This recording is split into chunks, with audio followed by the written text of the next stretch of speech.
Salut tout le monde, à nouveau désolé pour cette petite pause. Reprenons les présentations de séries méconnues du grand public. Est-ce que ça vous dirait de regarder une série où on regarde des gens random s'entretuer pour le plaisir et le divertissement des gens puissants? Ah, je savais que ça vous intéresserait. Alors parlons de la série Chosen. Chosen est une série thriller diffusée entre 2013 et 2014 sur la plateforme Crackle et qui comporte 3 saisons. Elle raconte l'histoire des personnes random qui se retrouvent du jour au lendemain et à leur insu introduits dans un jeu mortel où ils doivent éliminer des personnes choisies par une mystérieuse organisation pendant que d'autres personnes du même jeu essaient de les éliminer par le même procédé. Le pilote s'ouvre dans une ruelle, la nuit, où on nous présente une situation tendue, avec un mec qui pointe son arme sur un autre à terre. Il est visiblement en proie au doute, pendant que l'autre, qui semble le connaître, supplie de ne pas le tuer. Yann.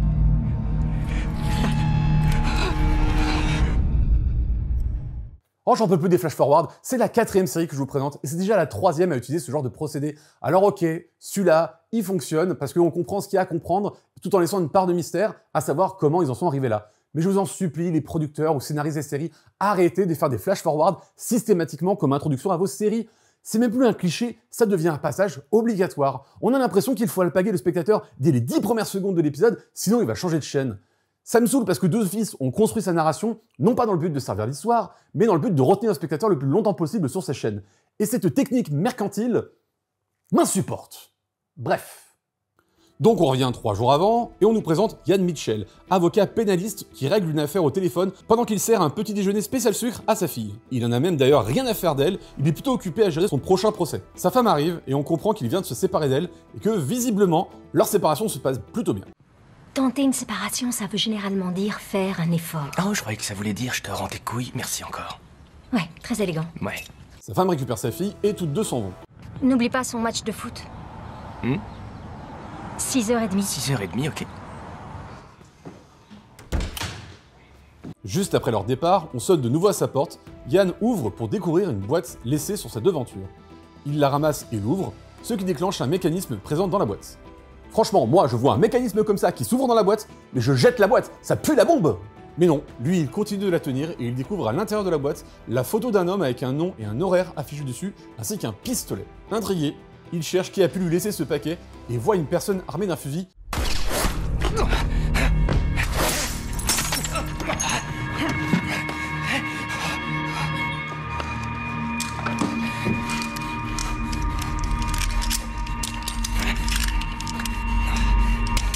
Ah ouais, il a l'air vachement à l'aise avec ce genre de truc. Une fois qu'il a réussi à charger son arme, le fameux tireur s'est volatilisé. Et franchement, je la comprends, elle a dû être impressionnée par la technique de recharge des munitions. Et je rappelle, cette scène arrive 3 minutes après le début de l'épisode si on enlève le flash-forward. Donc du coup, même sans flash-forward, on aurait eu quand même cette scène qui arrive 3 minutes après le début de l'épisode pour garder l'attention du spectateur. Bref, la police débarque chez lui et un inspecteur commence à l'interroger. Et franchement, on ne peut pas dire que l'inspecteur soit le mec qui te mette le plus à l'aise. Déjà, il lui dit clairement qui est la personne sur la photo et comment le trouver. C'est un dentiste. Il a un cabinet en ville, dans le centre. Avant de lui dire que l'arme de la boîte ne contient aucun numéro de série et donc le canon a été limé. Donc les rapports de balistique nous mèneront pas loin. Ouais, le braquez pas sur moi, s'il vous plaît. Et pour conclure tout ce comportement bizarre, il laisse l'arme chez Yann et remballe. Non mais sans déconner, ils se barrent tous et le pélo lui laisse juste une carte. Yann voit bien que tout ça est extrêmement bizarre, mais il est déjà en retard pour son rendez-vous. Il se prépare et après un moment d'hésitation, prend l'arme qui lui a été laissée et l'emmène avec lui. Il sort de chez lui et on voit déjà les premiers symptômes du syndrome post-traumatique. Il a peur de sortir de chez lui, puis il rentre vite dans sa voiture, et même arrivé à son cabinet, un simple bruit peut le faire sursauter. Bref, la paranoïa s'installe chez lui. D'ailleurs, dans la scène d'après qui montre un rendez-vous avec un client qui a été innocenté par ses soins, nous pourrons voir qu'il est plus en train de réfléchir à tout ce qui lui est arrivé de bizarre qu'à écouter son client. Je me pointe ici pour vous dire que je vous dois ma putain de vie et vous... Oui, non, j'apprécie vos remerciements. Malheureusement, je suis un peu... Ouais, je sais, vous en avez rien à foutre, vous êtes parti dans vos rêves. Vous pensez au super cabriolet que vous allez vous payer cette semaine et tout le reste. C'est là-haut que vous êtes, mec. Ça c'est rigolo parce que c'est un peu la posture qu'on donne généralement aux avocats. Des gens totalement déshumanisés qui ne voient plus que derrière les affaires qu'ils traitent, il y a aussi des humains dont la vie sociale est en jeu. C'est donc marrant que dans cette série, on nous montre un cas où cette posture elle est un tout petit peu injustifiée. Bon, pour Yann, c'est quand même trop chelou ce qui vient de se passer, donc il se décide à appeler le numéro que lui a laissé l'inspecteur de police et il entend ça. Yann Mitchell, il vous reste 2 jours, 17h14 jusqu'à l'expiration. Et quand son collègue ultra relou et beauf arrive, et ça, c'est pas moi qui le dis, c'est la série. Ok, Qu'est-ce que Tony Montana venait faire ici? Eh, arrête, Il avait passif, de la on cocaïne parle à tourner. passif. Il voulait t'engager dans sa bande. Trop Ça con. va, arrête, il est parti depuis longtemps, il n'entend pas ce que je dis. Faut que je te parle du rencard que j'ai eu hier soir avec cette artiste de musical. La stripteaseuse. Et elle a les plus belles fesses que j'ai jamais vues, comme les fesses d'une fille de 18 ans. Est-ce qu'elle a 18 ans? Bref, une fois que le beauf de service est arrivé, il tente de lui faire réécouter le message, mais la bande sonore a changé. Nous sommes désolés, votre appel ne Wow. peut aboutir. Si vous Passionnante, pouvez laisser la un réponse. message, veuillez rappeler T'as dû te tromper de numéro? Évidemment, Yann se met à appeler les différents services de police et on comprend vite qu'aucun service de police n'est venu chez lui ou ne sait de quoi il parle. Complètement déboussolé, Yann se met à faire des recherches sur le dentiste présent sur la photo de la boîte et trouve une adresse. Et après avoir hésité longtemps sur le fait d'aller au match de sa fille, et quand je dis longtemps, je veux dire 1 seconde et demie, il va finalement au cabinet du dentiste. Et là, à la fois, je comprends la série qui veut nous montrer que le père est un peu irresponsable parce qu'il refuse d'aller au match de sa fille, mais à la fois, le mec a eu une tentative d'assassinat. C'est quand même un tout petit peu normal qu'il bloque un peu et veut essayer de comprendre un peu ce qui lui arrive. Et une fois arrivé sur place, après nous avoir montré un plan subjectif qui suggère qu'il y a quelqu'un en train de l'observer, il débarque dans le cabinet du dentiste et l'aperçoit. Bonsoir. Bonsoir. Je m'appelle Yann. Vous vouliez me voir? On m'a déposé ceci dans une boîte, devant ma porte ce matin. J'ai pensé que peut-être vous pourriez savoir d'où ça vient. Et visiblement, on peut pas dire que cette photo lui fasse un bon effet, Yann se lance à sa poursuite Je veux juste qu'on parle. Hey! et le suit jusque dans le parking où le dentiste s'échappe dans sa voiture. Mais ayant eu le temps de voir sa plaque d'immatriculation... Attends, quoi? La plaque d'immatriculation est restée à peine 2 secondes dans son champ visible, mais lui il a eu le temps de la voir et de la mémoriser. Je rappelle, Yann, c'est pas un militaire super entraîné, hein. C'est un simple avocat. Bon allez, c'est pas grave, on va dire qu'il a une super mémoire. Il retourne dans sa voiture, mais malheureusement, une femme sur la banquette arrière lui met un sac et l'étouffe. Ah, pas de bol. Mais Yann n'est pas mort, d'ailleurs il se réveille. Ah, coup de bol. Pour voir que la femme qui l'a étouffé est devant lui, mais ne semble pas vouloir le tuer. Vous étiez devant chez moi ce matin. Qui êtes-vous? Je rappelle que Yann, il a vu la femme 1 seconde avant qu'elle commence à lui tirer dessus. Donc entre ça et la plaque d'immatriculation, on peut dire qu'il a des yeux de faucon, hein. Bref, cette femme lui explique être dans le même jeu que lui et avoir déjà tué plein de personnes. Mais pour lui, c'est un peu plus compliqué. J'avais encore jamais vu ma cible d'aussi près. C'est un jeu. Quel genre de jeu? Pas du genre marrant. Il y a juste une boîte devant la porte et ça commence. Après ça, il n'y a plus d'issue. De qui elle vient, la boîte? Des veilleurs. Des veilleurs? Bon, vous comprenez qu'on est en train d'installer un peu de lore et d'univers à cette histoire. Elle décide finalement de ne pas le tuer, dépose son arme et lui dit qu'elle arrête. Mais vous venez de dire qu'il n'y avait pas d'autre issue. Hé! Hé, non! Hé, non! Et là, elle le laisse complètement dans l'inconnu. Et c'est comme ça que se conclut le premier épisode. Et voilà, c'est ce qu'il faut faire. Comme beaucoup de séries qui se basent sur un mystère, ils ont laissé suffisamment d'informations pour qu'on comprenne un tout petit peu de quoi il en retourne, tout en laissant de l'intérêt et des mystères pour nous donner envie de regarder la suite, pour comprendre de quoi il en retourne. Et on a plein de questions restantes. Qui sont ces gens qui envoient des boîtes? Pourquoi ces personnes-là sont choisies? Est-ce qu'il y a même une explication à leur choix? Ou est-ce que c'est juste des foules random? Et surtout, est-ce que Yann va finalement tuer son dentiste?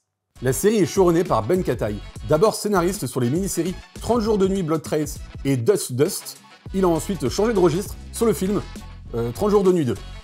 Chosen était sa première série en tant que showrunner et depuis, il a showrunné la série Startup qui a plus trouvé le succès critique et public, même si, comme Chosen, la série n'a eu que 3 saisons. Côté casting, nous avons surtout dans la première saison Milo Ventimiglia, acteur prolifique à la télévision et au cinéma. Après avoir été révélé dans la série Gilmore Girls, il explose internationalement en 2006 avec la série Heroes, dans laquelle il tient des rôles principaux. D'ailleurs, la même année, il obtient le rôle du fils de Rocky Balboa dans le film Rocky Balboa. Rocky Balboa, hein, et pas le serpent.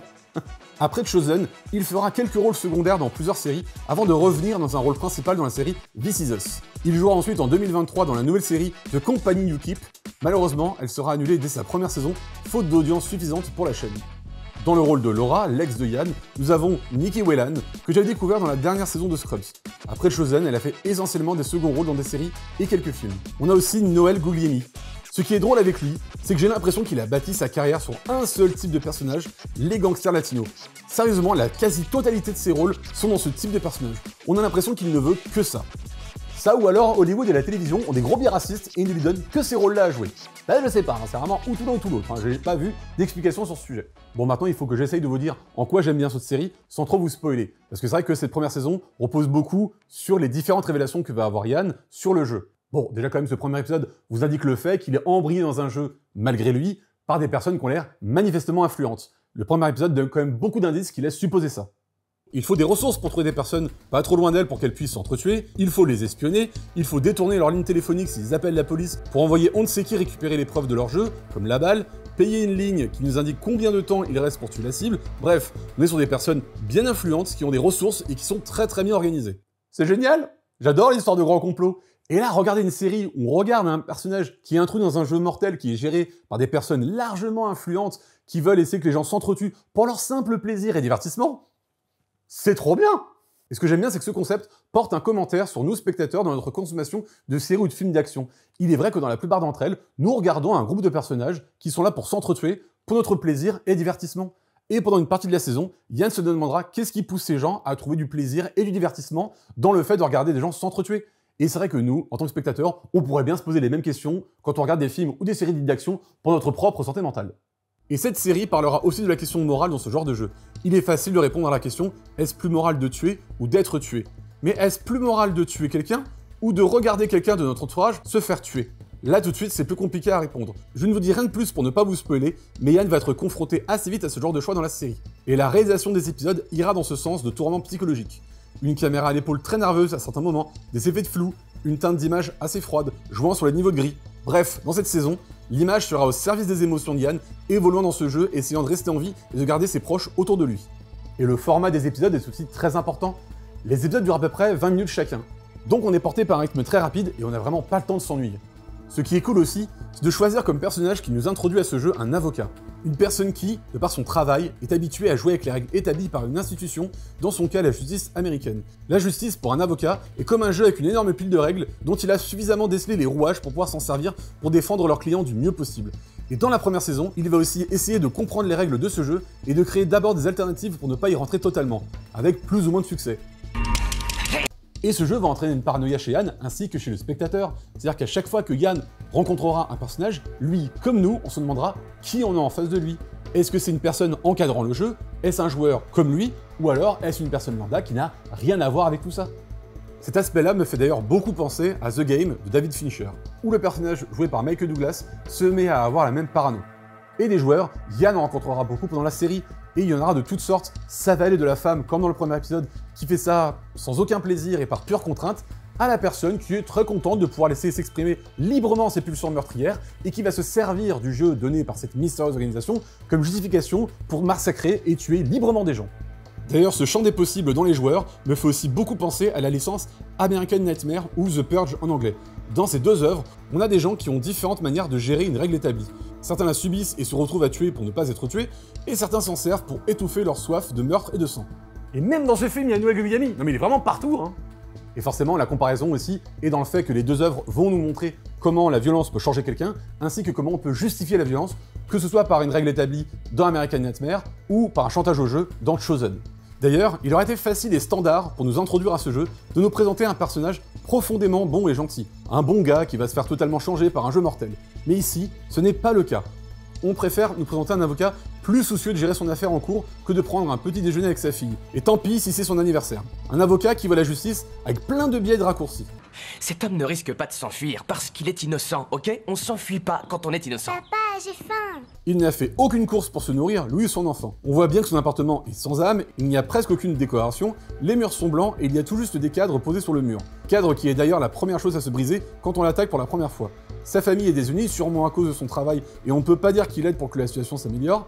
Et bien évidemment, la série nous montrera comment ce jeu a un impact sur lui et comment il participe peu à peu à le déshumaniser, lui et les autres membres. Ce qui est aussi intéressant avec cette série, c'est son choix de casting. On a l'impression que ce qui motive Ben Kataï à choisir telle ou telle personne pour jouer les personnages qui vont être introduits dans le jeu, c'est de créer des contre-emplois. Par exemple, pour Milo Mintiviglia, comme je vous ai dit, lorsqu'il est choisi pour incarner Yann, il est surtout connu pour deux rôles où il jouait le beau gosse au grand cœur, voulant toujours faire le bon choix. Et même si dans Chosen, il joue un personnage complètement dépassé par le jeu dans lequel il est introduit à son insu, on est quand même éloigné de ce pourquoi il était cassé pendant des années. Je veux dire, en Chosen, il est quand même choisi pour incarner un avocat pénaliste, c'est-à-dire quelqu'un qui est habitué à travailler dans la zone grise niveau moralité. Il est présenté comme un père irresponsable, il s'occupe pas ou très peu de sa fille, et il n'hésite pas à rentrer dans son ex-femme quand elle lui fait une remarque qui ne lui plaît pas. Bon, la série n'aura de cesse que de faire évoluer son personnage, mais je peux vous dire que ce que vous voyez dans le flash forward, ce n'est absolument pas la fin de son développement de personnage. Et d'ailleurs, chaque nouvelle saison vient rajouter un personnage principal qui lui aussi est un joueur, nouveau ou pas. Dans la deuxième saison, on nous introduira un personnage joué par Chad Michael Murray qui, comme Ventimiglia, était casté dans ses anciennes séries pour faire la belle gueule au grand cœur. C'est d'ailleurs dans ce type de rôle qu'il avait été révélé dans la série Les Frères Scott. Et dans la saison 3, c'est une mère de famille qu'on nous introduit, jouée par Rose McGowan, qui était surtout connue pour avoir joué Paige dans Charmed. Bon, même si elle avait quand même joué un rôle de femme d'action dans le film Planète Terreur, sorti en 2007. Donc on a quand même l'impression que Ben Kataï ou les producteurs veulent, par leurs différents choix de casting, nous montrer des personnages joués par des acteurs qui ne nous ont pas trop habitués à ce genre de registre précédemment. Et la plupart des acteurs nous offrent des plutôt bonnes prestations, mention spéciale à Chad Michael Murray, qui a bien dû s'amuser à casser l'image de la belle gueule au grand cœur qu'il avait. Il y a quand même plusieurs scènes où il envoie chier et insulte des gens, mais pour le simple plaisir de le faire, et pareil, il a plusieurs scènes où il laisse s'exprimer sa violence et sa haine et sa colère, mais dans des scènes... Ah, je vous dis rien, mais c'est très jouissif. D'ailleurs, je préfère vous prévenir, plus les saisons passent, plus les épisodes seront nerveux, intenses et sanglants. Et comme je vous ai dit, chaque nouvelle saison ajoute une personne choisie par les organisateurs. On pourrait croire alors que la série devient vite répétitive dans son exécution. Mais elle a deux façons d'éviter assez habilement les répétitions. D'une, la personne qui est dans le jeu n'est pas dans le même schéma que le joueur qu'on nous a introduit précédemment. Si dans la première saison, c'est un avocat avec ex-femme et enfant, dans les autres, nous aurons une personne vivant avec son jeune frère handicapé, et ensuite un parent élevant seul ses deux ados. D'ailleurs, dans la troisième saison, le joueur est déjà présent dans le jeu depuis plusieurs mois quand on commence à le suivre. Comme ça, on n'a pas à se retaper toutes les scènes où on va expliquer les règles à ce joueur. Bon, autant le concept de la série est fort, autant après avoir maté beaucoup d'épisodes, on a quand même pas mal de questions. La police ne se pose aucune question quand ils voient les meurtres s'accumuler continuellement dans leur ville. Je suis pas américain, je connais pas la moyenne de meurtres par arme à feu chaque année, mais quand même, cette série nous suggère qu'il y a des dizaines, peut-être même des centaines de meurtres chaque jour, et il n'y a aucune question, aucune enquête. Peut-être qu'il y en a une, mais en tout cas, comme nous on voit rien, c'est difficile de le percevoir. Et après 3 saisons, on a toujours un gros flou pour savoir jusqu'où s'étend cette mystérieuse organisation et quelles sont ses motivations au-delà du simple plaisir malsain. Je veux dire, c'est le problème à avoir mis une organisation hyper mystérieuse. Ça marche bien au début de pas savoir, mais au bout de quelques saisons, on a quand même besoin que la série nous mette en place des réponses, des règles, des cadres, des limites. Malheureusement, tout ça ne viendra jamais. Et la saison 3 ne rajoutera aucun truc sur le lore et se contentera de rajouter un nouveau personnage et de regarder la série s'exécuter. Et d'ailleurs, après 3 saisons qui nous montrent des personnages piégés dans un jeu mortel dont ils subissent les règles, on aurait aimé voir une saison où les joueurs renversent l'échiquier pour donner un nouveau souffle à la série et avoir des scènes très jouissives à regarder où on aurait pu voir, par exemple, un membre éminent de cette organisation se faire traquer et tuer. Malheureusement, ce genre d'idée n'arrivera jamais. Car oui, après 3 saisons sur Clarkle, et pourtant la commande d'une 4e saison, Milo Ventimiglia annonce qu'il quitte la série. Il était acteur mais surtout producteur de cette série. Plusieurs mois se passent et pourtant, toujours aucune annonce concernant la série. On apprend finalement des mois plus tard que Chad Michael Murray a lui aussi quitté le projet pour une autre série, Agent Carter, où il jouera un des rôles secondaires. Et la série tombe dans l'oubli et la saison 4 ne verra jamais le jour. Et je ne sais pas du tout si elle est présente sur une plateforme de streaming. En tout cas, à l'heure où j'enregistre cette vidéo, elle n'est présente nulle part, mais vous pouvez la trouver en intégrale sur les sites habituels et vous pouvez même la trouver en occasion pour 10 balles ou moins sur Vinted ou Le Bon Coin. Donc bref, que dire de plus? Je vous la conseille vraiment, c'est une série assez particulière et c'est vraiment dommage que ce soit arrêté un peu sans raison. D'ailleurs, j'ai l'impression que la série Mods Dangerous Games s'est beaucoup inspirée de Chosen. En tout cas, c'était pas terrible. Et en plus, comme je vous ai dit, les épisodes durent 20 minutes et une saison fait 6 épisodes. C'est-à-dire que vous pouvez vous caler un soir et vous matez la saison entière d'une traite, ça vous prendra 2 heures par saison. À l'aise! Et bien voilà, j'espère que cette présentation de série vous a plu et vous donnera envie de regarder la série. Si vous l'avez vue ou que vous la regardez après cette vidéo, dites-moi ce que vous en avez pensé dans les commentaires. Et pour tout le monde, likez, abonnez, partagez, vous connaissez la chanson. Et à bientôt pour de nouvelles séries.